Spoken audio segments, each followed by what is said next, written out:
Hi everyone! So nandito tayo ngayon sa aking Shopee account. Since tinuruan ko kayo guys kung paano umutang or humiram ng pera for your business, hindi ko siya parang hindi ko kayo ini-encourage na umutang dito para sa personal use kasi kung iisipin mo, mataas pa din yung interest pag iipunin mo yung months, like pag gusto mo 6 months, 12 months, ganun. Pero sa aming mga nagninegosyo, malaking tulong ito guys. So, eto ngayon, babayaran ko na yung utang ko. Actually, yung schedule neto is itong SPay later ko is, ito yung schedule, September 5 pa.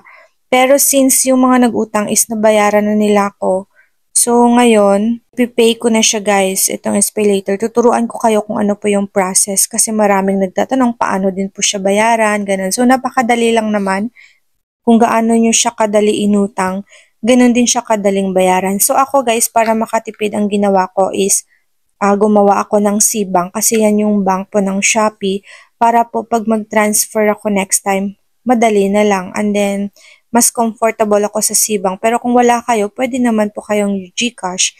So, ito magpi-pay bill po ako. And then, i-click ko lang yung, okay, babalikan muna natin to para makita nyo talaga yung, dito sa my bill, dyan po yung mga babayaran ko pa, ayan. O, di ba? Nag-aano ako sa inyo na for cash out, ako din naman po ay nag-try. Hindi ko naman siya ituturo sa inyo kung hindi ko po siya na-try. So, itong babayaran ko ngayon, yung due date sa September 5. So, babalikan ko na siya. Dito ka lang pipindot sa pay bill. Ayan. Hindi mo naman siya makakalimutan kasi nag-i-email po sa'yo si Shopee. So, itong pay now, i-click po natin yan. And then, dito sa payment method, i-click din po natin. Ayan. Select lang kayo kung i-select nyo yung e-wallet. Nandyan po yung mga GCash, ganyan. Kaso may handling fee yung GCash na 1%. So, may over the counter kung gusto nyo. Pero, hindi po siya ngayon available. Yung Security Bank. Meron ding online banking. Ayan yung mga available na bangko as of now. So, minsan yung video okay naman yan. Ngayon hindi siya okay guys. So, ako, ang gagawin ko po is, magta-top up po ako dito sa Shopee Pay. Yung Shopee Pay po kasi, dito muna dadaan bago ka makaka-pay. Kasi may pera po ako dun sa C-Bank na dinownload ko. Balibank po yun siya ni Shopee. So, etong top up, ayan, nakaano siya no. Pag mag-top up, saan ka magta-top up? Dito po ako sa C-Bank kasi may balance yung C-Bank ko. Tapos i-confirm ko lang yan. So, kailangan niya ng biometrics. So, ganito muna yung gagawin ko. Po, ang babayaran ko. Nakalagay na siya dyan. Mag-automatic lang yan siya. Oops, balikan natin. Na-exit ko, sorry. Then, pay now. Ayan, mag-redirect siya sa C-Bank ko. Tapos hanapan niya lang ako ng OTP. So, ayan.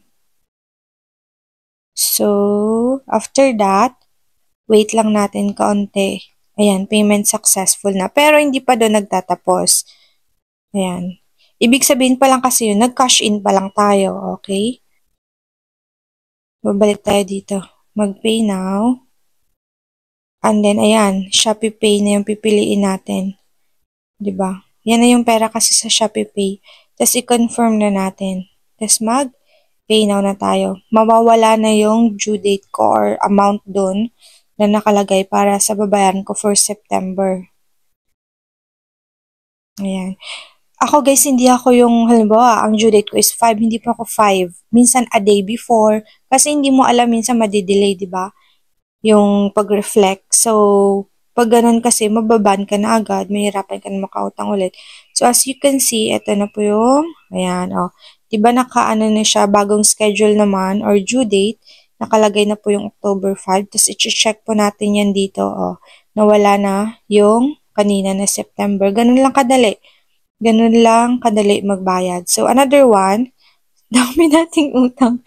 Nagbayad na kasi yung guys. So, kailangang bayaran ko na din tong S-loan. Ganito din sa S-loan. Magpipay na din tayo dito. So, pay. Okay. Select yung payment kung saan ka. So, magka-cash in ulit tayo. Okay, from C-Bank ulit. Kasi andun nga po yung pera ko sa C-Bank. Tapos, mag-pay tayo. Ganun din yung process kung paano ko binayaran yung aking SPay later, ganun din to 10. Okay, mag-ano muna tayo ng code ko or PIN code. Tapos magre-redirect na siya. So, ulitin lang din yung process, guys. So, magbaback tayo. Pay. Pay again. Ayan na siya. Magre-reflect na pumunta sa Shopee Pay kasi yon. Tapos, ipipay mo lang siya ulit. Ganun kasi yung daan, guys. From your bank to Shopee Pay, dadaan talaga siya sa Shopee Pay. May iba naman pong way. Mamaya papakita ko sa inyo. Okay. I-review na natin, ha. Ito na lang po yung balance ko. Iba na yung magre-reflect din dyan.